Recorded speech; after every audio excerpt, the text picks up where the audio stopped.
অন্যদিকে নজর রাখবো, কমিশনের বৈঠক বাতিল হয়েছে। আজ নির্বাচন কমিশনের বৈঠক বাতিল হয়েছে, যেখানে ইলেকশন কমিশনারের এই বৈঠক বাতিল। কলকাতায় কমিশনারের ফুল বেঞ্চের বৈঠক বাতিল, কিন্তু ঠিক কি কারণে বাতিল হলো এবং পরবর্তী কর্মসূচি আর কি কি রয়েছে জানবো। প্রতিনিধি মৈত্রী এই মুহূর্তে আমাদের সঙ্গে রয়েছেন। মৈত্রী, এই বৈঠক বাতিল হওয়ার কারণ ঠিক কি সামনে আসছে এবং এর পরবর্তী কর্মসূচি ঠিক কি?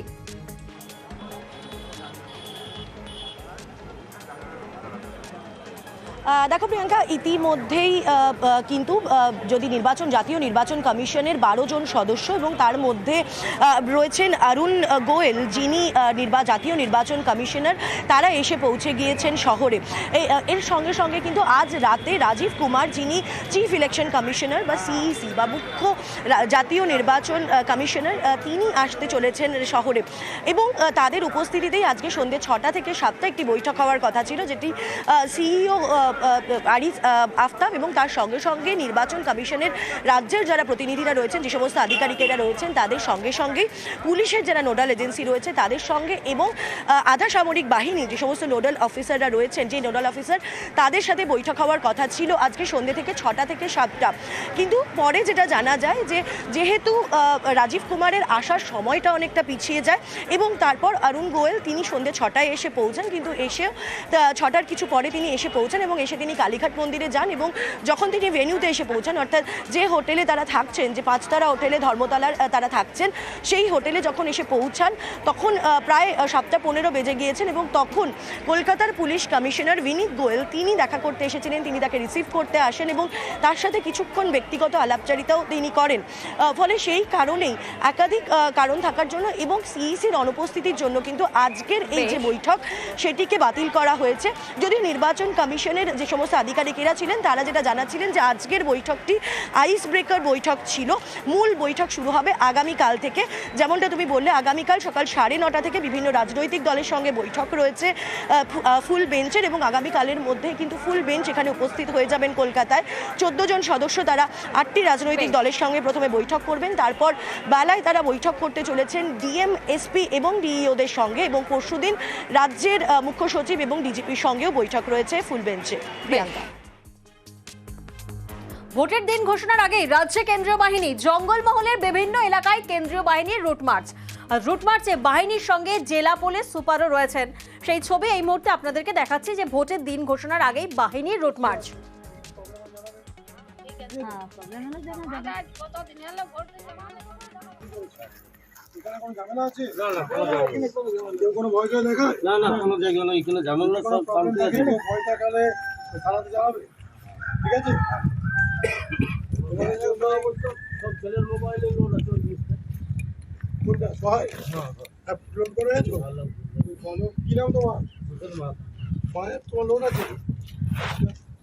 আমরা দেখছি সেই ছবি, রুট মার্চে বাহিনীর সঙ্গে জেলা পুলিশ সুপার রয়েছেন।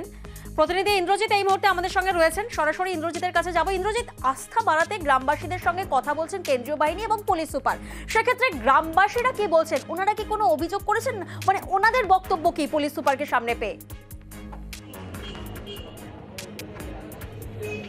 দেখো প্রিয়াঙ্কা, একেবারেই নির্বাচনের দিন ঘোষণা হয়নি, তার মধ্যে ইতিমধ্যেই জঙ্গলমহলের বলরামপুর বা একেবারেই বানোয়ানে রুট মার্চ শুরু করেছে কেন্দ্রীয় বাহিনী এবং তার সঙ্গে রয়েছে রাজ্য পুলিশ। এবং যেটা সবথেকে উল্লেখযোগ্য বিষয় হচ্ছে, জঙ্গলমহলের বানোয়ানে বা বলরামপুরে যে রুট মার্চ হচ্ছে, সেই রুট মার্চে থাকছে জেলা পুলিশ সুপার থাকছে এবং তিনি একেবারেই যেমন একদিকে যেমন কেন্দ্রীয় বাহিনী কথা বলছে গ্রামবাসীদের সাথে, তেমনি জেলা পুলিশ সুপার কথা বলছে এবং গ্রামবাসীরা যেটা বলছে যে তাদের যে আতঙ্ক ছিল, একটা সময় মাও আতঙ্ক ছিল বা ভয় ছিল, ভোট কেন্দ্রে যেতে ভয় করত, সেই বিষয়গুলো নেই। গত পঞ্চায়েত নির্বাচন থেকেই তারা নির্বিঘ্নে ভোট দিচ্ছে, গ্রামবাসীদের এমনটাই দাবি।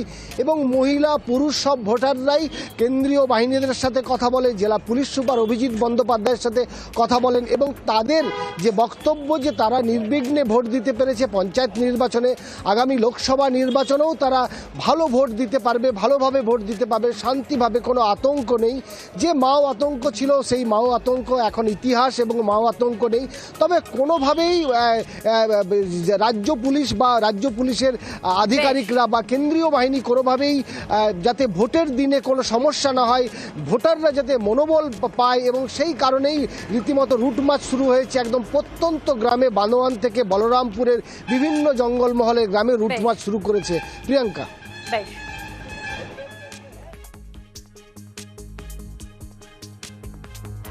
রুটমার্চ শুরু হয়েছে আমরা দেখলাম কেন্দ্রীয় বাহিনীর। অন্যদিকে চণ্ডীপুরের দিকে নজর রাখবো। চণ্ডীপুরের এরাশাল সমবায় সমিতির নির্বাচন, সেই নির্বাচনে জয়ী বিজেপি, সেই ছবি আপনাদেরকে দেখাচ্ছে। বিজেপির কর্মী সমর্থকরা তারা রীতিমতো আবির মেখে আনন্দ উদযাপন করছেন।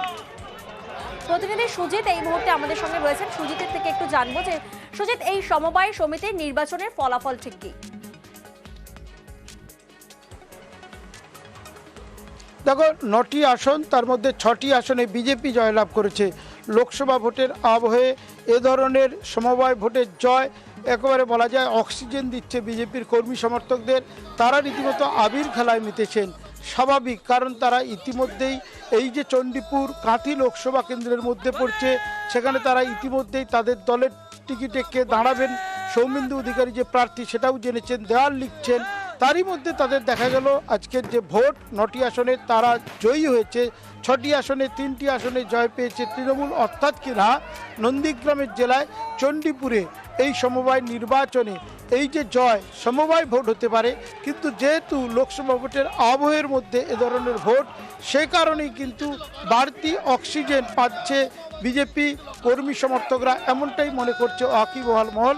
কেননা ভোটের একেবারে বলা যায় যে গন্ধ সেটা পুরোপুরি চলে এসেছে, পরিবেশে চলে এসেছে। সেখানে লোকসভা ভোটের যে প্রস্তুতি চলছে, তারই মধ্যে এ ধরনের ভোটে জয়, যে কোনো ভোটে এখন জয় মানে কিন্তু সে তৃণমূল হোক বিজেপি, তারা কিন্তু বাড়তি অক্সিজেন পাবেই। এক্ষেত্রে দেখা গেল চণ্ডীপুরে বাড়তি অক্সিজেন পাচ্ছে বিজেপির কর্মী সমর্থকরা, তারা আনন্দে মেতেছেন এবং তার ফলে আবির খেলে উচ্ছ্বাস বিজেপি কর্মী সমর্থকদের।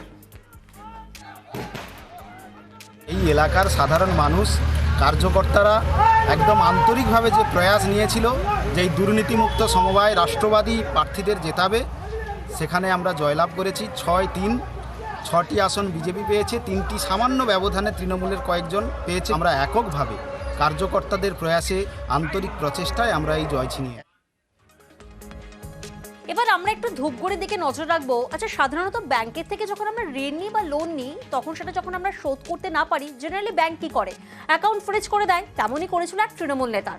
আর সেই অ্যাকাউন্ট ফ্রিজ করে দেওয়ার পর সেই তৃণমূল নেতা কি করলেন, আগে সিসি ক্যামেরার ফুটেজটা আপনাদের দেখায়। দেখুন, ব্যাংক ম্যানেজারকে রীতিমতো হুমকি দিচ্ছেন তৃণমূল নেতা। কেন না, ব্যাংক ওনার অ্যাকাউন্ট ফ্রিজ কেন করেছেন সেই কারণে রীতিমতো হুমকি দিচ্ছেন, দাদাগিরি দেখাচ্ছেন ব্যাংকে এসে। প্রতিনিধি রকি এই মুহূর্তে আমাদের সঙ্গে রয়েছেন। রকির কাছে একবার সরাসরি জানবো। রকি, মানে ব্যাংকের রীতিমতো দাদাগিরি দেখাচ্ছেন তৃণমূলের এই নেতা, এবং শুধু এখানেই শেষ নয়, ব্যাংক ম্যানেজারকে তিনি ডাম্পার দিয়ে পিষে মারার হুমকি পর্যন্ত দিচ্ছেন, সেই অভিযোগ তো সামনে আসছে। তোমার থেকে একটু জানতে চাইবো, তৃণমূল নেতা আদতে এলাকায় কেমন, মানে ওনার আবভাব ঠিক কেমন থাকে? মানে উনি কি এরকমই দাদাগিরি করেন সব সময়?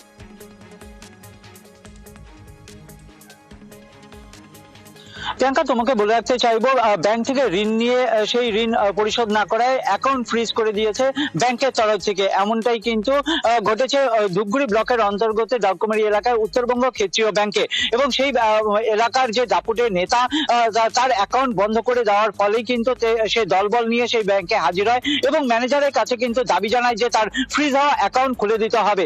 এই ঘটনার পর যখন ব্যাংক ম্যানেজার পরিষ্কার বলে দেন সিস্টেম মাফিক সেই অ্যাকাউন্ট বন্ধ হয়ে গিয়েছে, তিনি সেটা খুলতে পারবেন না, বেজায় চটে যান সেই তৃণমূল নেতা এবং তিনি কিন্তু রীতিমতো গালিগালাজ করেন, এমনকি অকথ্য ভাষায় কথা বলেন ম্যানেজারের সঙ্গে।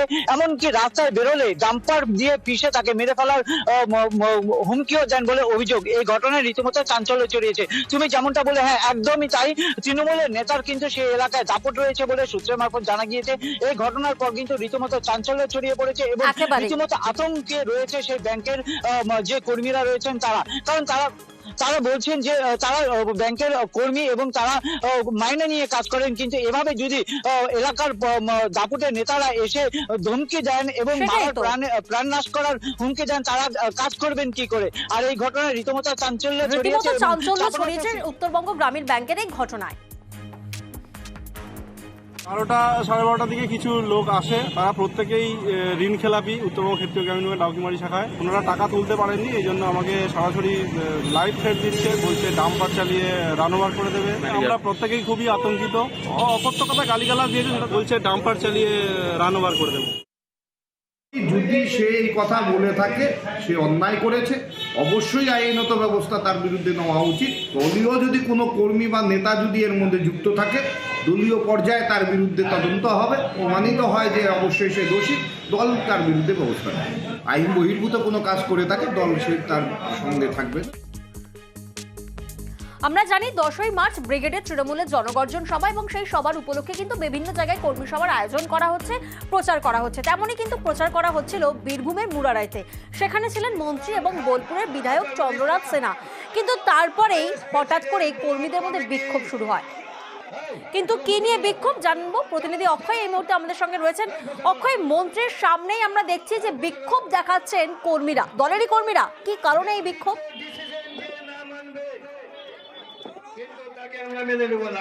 দেখো, মুরারাই পশুহাটে ব্রিগেডের যে সভা, সেই সভা সফল করার ডাক দিয়ে একটি কর্মী সভার ডাক দেওয়া হয়েছিল এবং সেই কর্মী সভাতে তৃণমূল নেতৃত্ব ডুমুর গ্রাম পঞ্চায়েতের ডুমুর গ্রামের অঞ্চল কনভেনার করা হয় তৃণমূলের আশরাফুল ইসলাম ওরফে নবাব।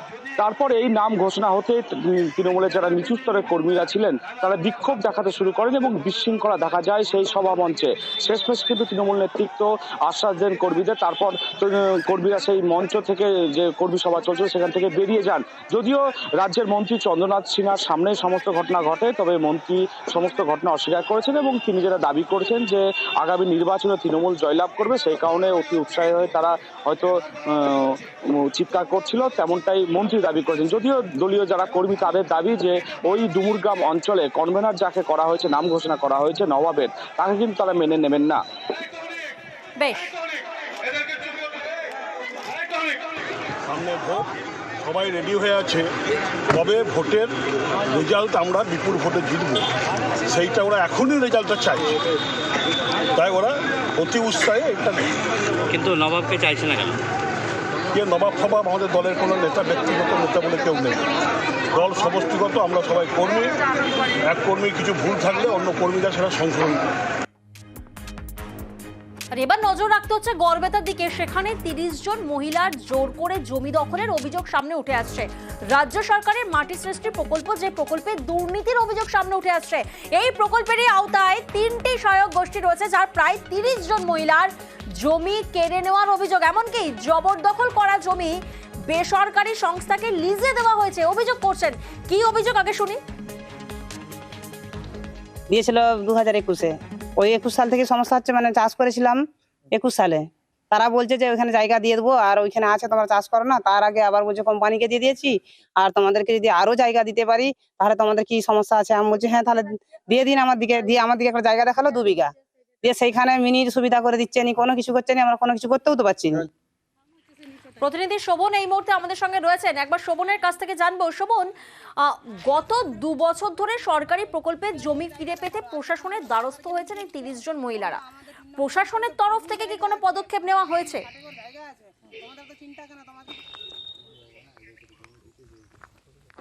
একদমই প্রিয়াঙ্কা, দেখো, প্রশাসনের তরফ থেকে তাদেরকে গত 2 বছর ধরে কিন্তু বিভিন্ন স্তর থেকে তারা যখন অভিযোগ জানাতে যায় তাদেরকে দেখব এবং তাদের ব্যবস্থা করে দেওয়া হবে, এই ধরনেরই আশ্বাস দেওয়া হয়েছে। এবং শেষমেশ কিন্তু এই খবর সম্প্রচার হওয়ার পরেই কিন্তু নড়ে চড়ে বসেছে প্রশাসন, এবং প্রশাসনের তরফে অর্থাৎ বিডিওর তরফ থেকে কিন্তু বিষয়টি তদন্ত করে এবং উপযুক্ত পদক্ষেপ গ্রহণ করার কথাও জানানো হয়েছে মহিলাদের। পাশাপাশি খতিয়ে দেখা হবে যে পঞ্চায়েত সমিতি কিভাবে একটি কোম্পানিকে, যেখানে মাটি সৃষ্টি প্রকল্পে আগে থেকেই এইসব 30 জন মহিলাকে জমি দিয়েছিল, সেই জমি কি করে অন্য একটি বেসরকারি কোম্পানিকে দেওয়া হলো। প্রশ্ন উঠছে যে পঞ্চায়েত সমিতির বিরুদ্ধে তো অভিযোগ, তাহলে পঞ্চায়েত সমিতি কি বলছে এক্ষেত্রে? এক্ষেত্রে দেখো প্রিয়াঙ্কা, জানিয়ে রাখি তোমাকে, যে পঞ্চায়েত সমিতি রয়েছে গড়বেতা 3 নম্বর পঞ্চায়েত সমিতি, সেই পঞ্চায়েত সমিতির যে সভাপতি তিনি বলছেন এটি তার আগের বোর্ডের, অর্থাৎ এর আগের পঞ্চায়েত সমিতির সভাপতি যিনি ছিলেন তিনি এই সবগুলি করে গেছেন এবং এই বিষয়ে তিনি কিছু জানেন না। অর্থাৎ এবং তিনি অভিযোগ মানতে নারাজ। কি বলছেন তিনি, শোনাবো আপনাদের। আমাদের সামনের সপ্তাহে যাওয়ার কথা আছে। ওই যেটা মাটির সৃষ্টি প্রকল্প, ওর পাশে জায়গা আছে, আমার জায়গাটাতে দেবো বলে দিচ্ছি। ওনারা একটা লিখিত আবেদন করেছে বিডিও সাহেবকে। হ্যাঁ, আমরা সেইটা, আমাদের কালকে একটা মিটিং আছে, আমাদের কাল মিটিং এ বসে তারপরে 5 মিনিটস কমিটি দিয়ে এটা আমরা সমাধান লাগবো একবারে লাগবো, সব যাচ্ছে ব্যবস্থা। পঞ্চায়েত সমিতি বিচারাধীন বিষয়টা তিনি দেখার আশ্বাস দিচ্ছেন, কে না বিডিও, শুনুন। এটা যেহেতু এই মুহূর্তে পঞ্চায়েত সমিতির বিচারাধীন, আমি এই মুহূর্তে এখানে মন্তব্য করতে পারছি না, তবে আমরা জিনিসটা দেখছি এবং ওই সংশ্লিষ্ট সংস্থার সাথে কথা বলে প্রয়োজনীয় কাগজপত্র খতিয়ে দেখে আমরা যা পদক্ষেপ নেওয়া নিচ্ছি। না, আমার সাইন নেই, আগের বিডিও সাহেবের সাইন ছিল, ঠিক আছে, সেইটা ওনারা হয়তো মেনশন করতে ভুলে গেছেন। আমরা পুরো জিনিসটা খতিয়ে দেখি।